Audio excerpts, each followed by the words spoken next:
ఇదేందిరో గా అన్నం చూస్తున్నారా?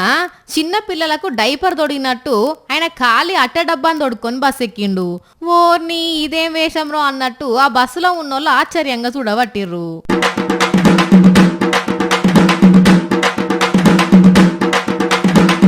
ఆయన ఒక్కడే కాదుల్లా, ఇగో ఈ కండక్టర్ అన్న సుత గట్లనే తయారైండు.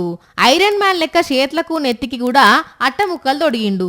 ఏమైంది వీళ్ళకు గిట్లెందుకు చేస్తున్నారు అని అంటే, మా సేఫ్టీ మేము చూసుకోవాలి కదమ్మా, లేకపోతే ఉత్త పుణ్యానికి ఎవరో ఒకరు వీడియో తీసి సోషల్ మీడియాలో పెట్టి మమ్మల్ని బద్నాం చేస్తే మా గతి ఏం కావాలి అని అంటున్నారు. ఇప్పుడు కేరళ రాష్ట్రంలో ఇదే ట్రెండ్ నడుస్తున్నదిల్లా.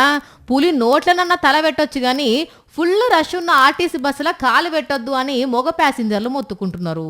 అసలు ఏంది ఇదంతా అని అంటే, వారం కిందట గీ అక్క బస్సులో ఒక ఆయన నన్ను లైంగికంగా వేధించిండు అని వీడియో తీసి సోషల్ మీడియాలో పెట్టింది.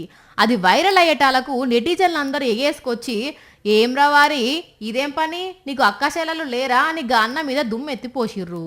ఆ సోంటోని ఇడిచిపెట్టొద్దు, ఊరి తీయాలి, ఎన్కౌంటర్ చేయాలి అని తీర్పులు కూడా ఇచ్చిళ్ళు. నేనేం తప్పు చేయలేదు, ఎవరిని ఏమనలే అని ఆ అన్న తన ఫ్యామిలీకి చెప్పుకొని అవమానం భరించలేక ఊరేసుకొని పానం తీసుకున్నాడు. దీని మీద ఇప్పుడు కేరళలో లొల్లి అవుతున్నది. సోషల్ మీడియాలో పాపులర్ అయ్యేందుకు కొందరు కావాలనే గీసోంటి వీడియోలు తీసి మందిని బద్నాం చేస్తురని కొందరు అంటుంటే, బస్సులో ఆడోళ్లకు తాకకుండా అట్టపెట్టెలు తుట్టుకొని బస్సులో ప్రయాణం చేస్తున్నారు మగ ప్యాసింజర్లు.